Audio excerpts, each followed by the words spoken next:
ورحمة الله وبركاته. الحمد لله رب العالمين والعاقبة للمتقين ولا عدوان إلا على الظالمين وأشهد أن لا إله إلا الله وحده لا شريك له وأشهد أن محمدا عبده ورسوله.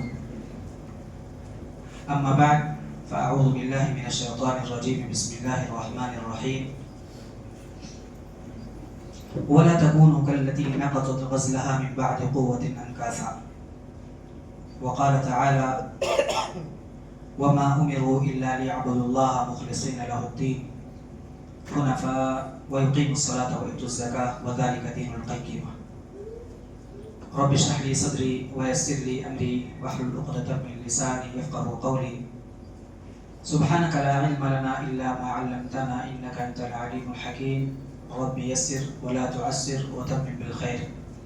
اللهم أرنا الحق حقا وارزقنا اتباعه وأرنا الباطل باطلا وارزقنا اجتنابه. اللهم آمین. معزز حاضرین اور پردانشین خواتین، اللہ رب العالمین کا فضل و کرم، اس کا احسان اور اس کی توفیق ہے کہ ہم لوگ الحمدللہ کے بعد دیگر شیخ الاسلام محمد بن عبد الوہاب رحمہ اللہ کی کتابیں پڑھ رہے ہیں، اور یہ اس سلسلے کی چوتھی کتاب ہے. اصول ثلاثہ، القواعد الاربعہ اور کشف الشبہات اللہ کے فضل و کرم سے مکمل ہوئی، اور پچھلے ہفتے سے نواقض الاسلام ہم نے شروع کیا ہے.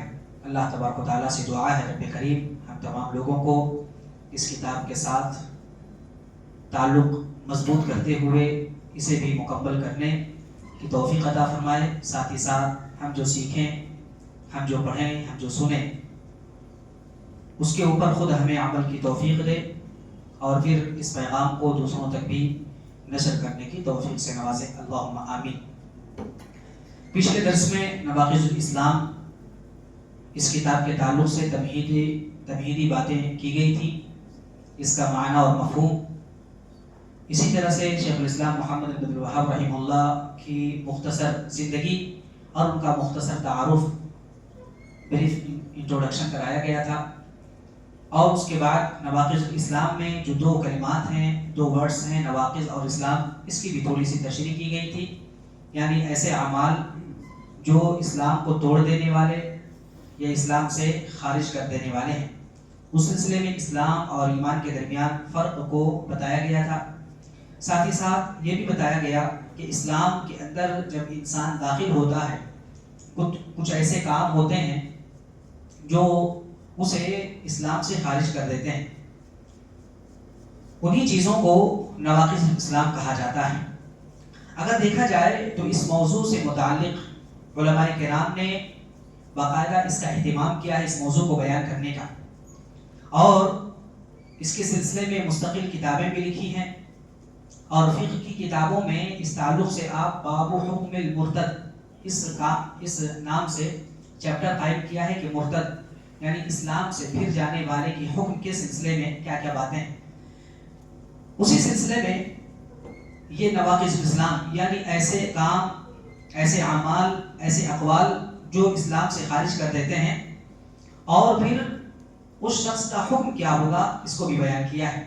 اور اس سلسلے میں بہت ساری قسمیں بیان کی. لیکن یہاں پر انشاءاللہ العزیز اس کتاب میں شیخ الاسلام محمد بن عبد الوہاب رحمہ اللہ نے 10 باتیں ذکر کی. اس سے پہلے ہم یہ چیز جان لیں کہ جو یہ حکم بیان کیا جاتا ہے، یا اسی طرح سے حکم المرتد، یا وہ اعمال، وہ اقوال، وہ افعال ذکر کیے جاتے ہیں، یہ کتاب ہم جو پڑھ رہے ہیں نواقض الاسلام، اسلام سے خارج کر دینے والے اعمال، تو یہ دین اور اسلام کی معمولی بات نہیں ہے. یہ اللہ رب العالمین کا فضل بھی ہے، اللہ رب العالمین کی نعمت، اللہ کی توفیق بھی ہے. ساتھ ہی ساتھ اس کی حفاظت کا ہمیں حکم دیا گیا ہے. اور یہ دین ان 5 اہم ضروریات میں سے ہے، جن کی حفاظت ہر حال میں کرنا ہے. ان کی اگر تفصیل دیکھیں تو 5 چیزیں ہیں، ضروریات 5، جس کو حدیث کی کتابوں میں بھی آپ کو ملیں گی یہ چیزیں، اور اسی طرح سے فقہ کی کتابوں میں بھی، اور غالباً کتابیں جو پڑھائی گئی اس سے پہلے اس میں بھی میں نے بیان کیا ہے. اس کو مختصر طور پر جان لیتے ہیں. بھی سب سے پہلا جو ہے دین کی حفاظت، یعنی کوئی ایسا کام یا کوئی ایسا عمل کوئی ایسا فعل جس کے کرنے سے دین پر اثر پڑتا ہے وہ کام حرام ہے. اس کا مطلب یہ دین کو نقصان اگر کوئی پہنچے کسی کام کے ذریعے سے وہ کام حرام ہے. اللہ رب العالمین نے اس کا حکم دیا ہے اور اللہ کے نبی صلی اللہ علیہ وسلم نے باقاعدہ کہا ہے من بدل دینہ فاقتلوہ. صحیح بخاری کی روایت ہے, صحیح بخاری اور دوسری کتابوں میں بھی, کہ من بدل دینہ فاقتلوہ, کہ جو اپنا دین بدل دے اس کو قتل کر دو. یعنی مرتد کا یہی حکم ہے, مرتد کی یہی سزا ہے.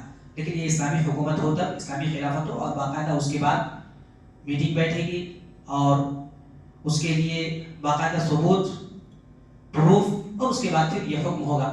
لیکن حکم تو یہی ہے, اگر جس کے بارے میں تحقیق ہو جائے اور بات معلوم ہو جائے اس نے اپنا دین بدل دیا اسلام لانے کے بعد, تو اس کا قتل ہے, اس کی سزا. اس کے بعد ایک حدیث میں اللہ کے نبی صلی اللہ علیہ وسلم نے ارشاد فرمایا جو صحیح بخاری اور مسلم کی روایت ہے, لا يحل دم امرئ مسلم الا باحدى ثلاث, کہ مسلمان کا خون حلال نہیں ہے مگر 3 چیزوں کی وجہ سے. کہا النفس بالنفس, جان کے بدلے میں جان. اگر کوئی کسی کا قتل کرتا ہے, اسلامی خلافت و اسلامی حکومت ہو, تو اسے قصاصاً قتل کیا جائے گا. والثیب الزانی, اگر شادی شدہ کوئی زنا کرتا ہے تو اس کی قتل, اس کی سزا قتل ہے یا رجم ہے. والتارک لدینہ الفارق للجماعہ, اگر کوئی اسلام سے ہٹ جاتا ہے اور اپنے دین کو چھوڑ دیتا ہے. اور یہی یہاں پر بتانے کا مقصد ہے, دین کے سلسلے میں اللہ کے نبی صلی اللہ علیہ وسلم نے یہ احکام بتلائے. یہ مختصر طور پر دین کی حفاظت ضروری ہے, لہٰذا اگر کوئی اپنے دین کی حفاظت نہیں کرتا تو پھر اسلام میں اس کے لیے کوئی جگہ نہیں. دوسری چیز ضرورت خمسہ میں سے ہے النفس, جان کی حفاظت. یہ بھی اللہ سبحانہ وتعالیٰ نے اس کا بھی حکم دیا, اور جان کی حفاظت کے سلسلے میں قرآن کریم اور احادیث کا مطالعہ کرنے سے معلوم ہوتا ہے کہ شریعت نے ہمیں اس کی حفاظت کا حکم دیا ہے اور اس کے لیے کئی قوانین نافذ کیے ہیں. مثال کے طور پر قصاص اسی لیے اللہ رب العالمین نے اور شریعت نے نافذ کیا ہے اور اس کا حکم دیا ہے تاکہ نفس کی جان کی حفاظت ہو سکے. یا ایھا الذین آمنوا کتب علیکم القصاص فی القتل, سورہ بقرہ کی آیت نمبر 178 ہے کہ اللہ سبحانہ وتعالیٰ نے اے مومنو تمہارے اوپر قصاص کو لازم قرار دیا ہے. وَلَكُمْ فِي الْقِصَاصِ حَيَاةٌ يَا أُولِي الْأَلْبَابِ لَعَلَّكُمْ تَتَّقُونَ. ایک آیت میں فرمایا سورہ بقرہ آیت نمبر 179 میں کہ تمہارے لیے قصاص میں زندگی ہے اگر تم عقل رکھتے ہو. یا اولی الالباب, عقل رکھنے والے, تمہارے لیے قصاص میں زندگی ہے. لعلکم تتقون, تاکہ تم بچ جاؤ, تاکہ تم تقوی اختیار کرو. اور یہ اگر دیکھا جائے کہ قتال میں زندگی ہے, اس سلسلے میں فقہاء محدثین نے بڑی اچھی بات کہی اور باقاعدہ تفسیر مفسرین نے بڑی اچھی تشریح کی ہے. اس سلسلے میں کہا گیا وَلَكُمْ فِي الْقِصَاصِ حَيَاةٌ, کہ قصاص میں تمہارے لیے زندگی. حالانکہ ہم دیکھتے ہیں قصاص میں ایک نفس قتل کیا جاتا ہے. مثال کے طور پر اگر کسی نے کسی کا قتل کر دیا, اگر قصاصاً اس کو قتل کیا جائے, بدلے میں قتل کیا جائے, قصاص کا مطلب کیا ہے بدلہ, بدلے میں اگر اس کو قتل کیا جائے تو ایک جان کی جگہ دوسری جان بھی چلی جاتی ہے. تو حیات کیوں کہا ہے کہ قصاص میں حیات ہے؟ تو اصل یہ ہے کہ اگر قاتل کو معلوم ہو جائے, اگر میں قتل کروں گا تو میرا بھی قتل کر دیا جائے گا, مجھے بھی مار دیا جائے گا قصاصاً. یا اسی طرح سے قتل کرنے کا ارادہ کرے, فوراً اس کے ذہن میں آئے کہ شریعت میں اور اسلام میں یہ سزا ہے, تو وہ رک جائے گا.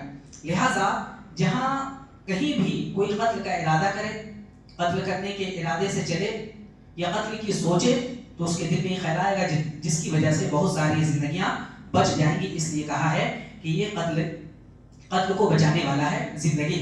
اور ہم دیکھتے ہیں اسی وجہ سے کہ جہاں پر یہ حدود نافذ ہوتے ہیں وہاں پر قتل کے واردات کم ہوتے ہیں. اور ہمارے یہاں دیکھ لیجیے آئے دن مرڈر اور اس طرح کے قتل کے برابر واقعات. ابھی چند دن ہی گزرے تھے, ابھی ایک ہفتہ 10 دن پہلے قتل ہوا تھا, اور ابھی پھر آج یا کل کی خبر ہے پھر قتل ہوا. اس طرح سے نہ جانے ایک مہینہ کوئی ایسا نہیں گزرتا ہوگا جو مامون و محفوظ انسان گزار لے. یہ ایک شہر کی بات ہے, اور شہر میں بھی ایک خطے کی بات ہے, ایک علاقے کی بات ہے. اور نہ جانے کتنے شہر ایسے ہیں, کتنے اسی طرح سے اسٹیٹ ایسے ہیں جہاں کی خبریں ہمیں نہیں موصول ہوتی, نہیں معلوم کس نے کس طرح قتل کیا. اور آئے دن روزانہ کسی نہ کسی کا قتل ہوتا ہے, اور وجہ جو بھی ہو. بہرحال اگر ان قتل پر حدود نافذ ہوتے اور شرعی قوانین نافذ ہوتے تو کسی کی ہمت نہیں ہوتی کہ قتل کے اتنی زیادہ واردات ہوتے. ایسا نہیں کہ بالکل ختم ہو جائے, لیکن یہ ہے کہ اگر سزائیں ملتی, معلوم ہے کہ چند پیسے دے کر یا اسی طرح سے جھوٹ اور سچ کر کے کورٹ کچہری کا چکر لگا کر پیسے والے بچ جاتے ہیں، سورس والے بچ جاتے ہیں، اثر و رسوخ والے بچ جاتے ہیں، لہٰذا ایسے واردات ہوتے رہتے ہیں۔ تو شریعت نے اس کا حکم دیا کہ قصاصاً قتل کیا جائے۔ دوسری چیز ہے جان کی حفاظت، ٹھیک ہے۔ تیسری چیز ہے عقل کی حفاظت، یعنی جو بھی اس سے پہلے والی جان کی حفاظت، یعنی کوئی بھی چیز اگر جان کے خلاف ہو یا جان کو نقصان پہنچانے والی ہو تو وہ چیز حرام ہے، وہ چیز نہیں کرنا ہے شریعت میں۔ تیسری چیز ہے عقل کی حفاظت، یعنی کوئی ایسی چیز جو عقل کو ڈھانپ دے یا عقل پر اثر انداز ہو، اگر نیگیٹو امپیکٹ اس کسی چیز کے ذریعے سے پڑے، مثبت اور منفی اثر پڑے تو وہ بھی حرام ہے۔ اور اللہ سبحانہ وتعالیٰ نے اسے فرمایا وَلَقَدْ كَرَّمْنَا بَنِي آدَمَ وَحَمَلْنَاهُمْ فِي الْبَرِّ وَالْبَحْرِ کہ ہم نے بنی آدم کو مکرم بنایا ہے، باعزت بنایا ہے۔ اور سورۃ 3 میں جو آج کی پہلی رکعت میں تلاوت کی گئی لَقَدْ خَلَقْنَا الْإِنسَانَ فِي أَحْسَنِ تَقْوِيمٍ، اچھے سانچے میں بنایا ہے۔ اللہ سبحانہ وتعالیٰ نے انسان کو دوسری مخلوقات سے بہت ساری چیزوں میں تمیز دی ہے، ان میں سے ایک بڑی چیز عقل ہے۔ عقل کے ذریعے سے انسان جانوروں سے یا دوسری مخلوقات سے بالکل الگ ہو جاتا ہے، ممتاز ہوتا ہے۔ لہٰذا عقل کے ساتھ کھلواڑ کرنے کی شریعت اجازت نہیں دیتی۔ یہی وجہ ہے شراب اور دوسری جو چیزیں ہیں وہ ہم حرام کہتے ہیں۔ کل مسکر خمر وکل مسکر حرام، ہر نشہ آور چیز حرام ہے۔ اسی طرح سے ہم دیکھتے ہیں اللہ سبحانہ وتعالیٰ نے خمر کو، شراب کو حرام قرار دی، اور حدیثوں میں اگر ہم غور کریں تو اللہ سبحانہ وتعالیٰ نے شراب پینے والے پر اللہ کے نبی صلی اللہ علیہ وسلم نے حد نافذ کیا ہے، 40 کوڑے۔ تو اس طرح سے چوتھی چیز ہے، تیسری چیز ہے عقل کی حفاظت، چوتھی چیز ہے مال کی حفاظت، ضرورت خمسہ، اور فقہ کی کتابوں میں اکثر آپ پائیں گے۔ اور بہت ساری ان چیزوں کو جاننے کی وجہ سے بہت ساری چیزوں پر ہم حکم لگا سکتے ہیں کہ چیز صحیح ہے ہمارے لیے یا نہیں۔ چوتھی چیز ہے مال کی حفاظت۔ مال انسان کی زندگی گزارنے کے لیے، انسان کو آگے بڑھنے کے لیے، ترقی کے لیے، انسان کے بود و باش کے لیے، انسان کی گھریلو زندگی ہو یا باہری زندگی ہو، ہر ایک کے لیے مال کی ضرورت پڑتی ہے۔ اس لیے مال کی حفاظت کا بھی اللہ سبحانہ وتعالیٰ نے حکم دیا۔ اگر سورہ نساء کی ہم آیتوں کو دیکھیں گے تو اس میں خاص طور پر جو سفہاء ہیں، جو بے وقوف لوگ ہیں، یا اسی طرح سے دماغ جن کا کم ہے، یا اسی طرح سے عقل جن کی پختہ نہیں ہوئی ہے، ان کے حوالے کرنے سے منع فرمایا ہے قرآن نے، یہ شریعت نے ان کے حوالے مال کرنے سے منع فرمایا۔ ایسے مال کی حفاظت اولیاء کو کرنے، سرپرستوں کو کرنے کی تاکید کی ہے۔ کہا وَلَا تُؤْتُوا السُّفَهَاءَ أَمْوَالَكُمُ الَّتِي جَعَلَ اللَّهُ لَكُمْ قِيَامًا، آپ کو اگر کنٹرول اللہ رب العالمین نے دیا ہے تو ان کے حوالے آپ نہ کر دو، کیونکہ ان کی عقل پختہ نہیں ہوئی ہے، لہٰذا وہ اپنے مال کو ضائع کر دیں گے۔ اسی طرح سے اگر کوئی کسی کا مال لے لیتا ہے وَالسَّارِقُ وَالسَّارِقَةُ فَاقْطَعُوا أَيْدِيَهُمَا جَزَاءً بِمَا كَسَبَا نَكَالًا مِنَ اللَّهِ، چوری کرتا ہے کوئی شخص یا کوئی مرد یا کوئی عورت تو ایسے میں حد نافذ ہوگی، وہ ہاتھ کاٹ دے گا۔ اگر اس پر بھی حد نافذ ہو اور شرعی قوانین نافذ ہو تو یہ سارے جو واردات ہوتے ہیں، جو حادثات ہوتے ہیں، جو واقعات ہوتے ہیں، جو چوری اور اس کے واقعات ہم دیکھتے ہیں، اس میں بھی کمی آ جائے گی۔ بہرحال یہ جو اضطراب اور پریشانی کا عالم جو پورے معاشرے میں دیکھتے ہیں، باقاعدہ کئی علاقے ایسے ہوتے رات بھر لوگ جاگتے ہیں، کیوں؟ کیونکہ چور اپنا کام کر جائے گا۔ بعض علاقوں میں کبھی ایک موسم ہوتا ہے چوروں کا، باقاعدہ کسی بھی حال میں وہ چوری کر جاتے ہیں، کسی بھی حال میں وہ چوری کر جاتے ہیں، پکڑے بھی جاتے ہیں۔ پکڑے جانے کے بعد اگر پولیس کے پاس جاتے ہیں تو کہتے ہیں ہمارے پاس تو کچھ ہے نہیں، فلاں نے لیا۔ ثبوت ملنے کے بعد بھی کبھی کیا ہوتا ہے، کچھ نہیں کر سکتے۔ جبکہ اگر یہی قانون نافذ ہو جائے، اگر نافذ کیا جائے شرعی قانون اور اسی طرح سے اسلامی حکومت ہو، تو پھر ہاتھ اگر کاٹا جائے 1 سے 2 بار اگر یہ واقعات ہو تو پھر آگے واقعات ہونے کا کوئی چانس ہی نہیں ہے۔ جبکہ ہمارے پاس ایک چور 1-2 مرتبہ میں 10-20 مرتبہ چوری کرتا ہے، بار بار پکڑا جاتا ہے اور بار بار وہ چھوٹ جاتا ہے۔ تو یہ چوتھی چیز ہے۔ پانچویں چیز ہے انساب، نسب اور اسی طرح سے عزت کی حفاظت، یہ بھی ضروری ہے۔ اگر اسی لیے شریعت نے کہا اگر کوئی کسی کی عزت پر ہاتھ ڈالتا ہے تو شریعت اجازت دیتی ہے کہ اسے مار دے تو کوئی قصاص نہیں ہے۔ یہاں تک کہ اللہ کے نبی صلی اللہ علیہ وسلم نے فرمایا اگر کوئی جھانکتا ہے، کھڑکی کھلی ہے اور اگر کوئی جھانکتا ہے، دروازے سے جھانکتا ہے، سوراخ سے، اگر کوئی شخص لے کر کے کوئی چیز یا پتھر لے یا کوئی بھی چیز لے کر کے اگر مار دے، آنکھ میں آنکھ پھوٹ جائے تو کوئی قصاص نہیں۔ یہ عزت کی حفاظت ہے، عزت کی حفاظت۔ اسی لیے ہم دیکھتے ہیں کہ اس سلسلے میں زنا حرام کا قرار دیا ہے، کیونکہ نسب کی حفاظت ہوتی ہے۔ اگر زنا حرام نہ ہو اور زنا کی اجازت دے دی جائے تو یقیناً نسب خلط ملط ہو جاتے ہیں، خلط ملط. اس لیے بعض ملکوں میں، بلکہ علاقہ نہیں، بعض ملکوں میں اس کی جب اجازت دی گئی تو کیا ہے حال کہ اس کے درمیان نسب نہیں معلوم. کبھی کبھی باپ بیٹی کا رشتہ ہو جاتا ہے، بھائی اور بہن کا، گرچہ وہ بھائی بہن شریعت اعتبار سے نہیں ہے لیکن ایک ہی باپ کے بچوں کے درمیان شادیاں ہو رہی ہیں. یہ کیوں ہے؟ کیونکہ زنا عام ہے.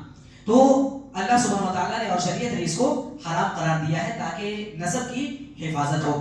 اس لیے بعض جگہوں پر کون چچا ہے، کون بھائی ہے، کون باپ ہے، کون نہیں معلوم، رشتے نہیں معلوم، تو شریعت نے اس کی حفاظت کا حکم دیا ہے. اسی طرح سے عزت کی حفاظت کے تعلق سے ابھی بات کی گئی.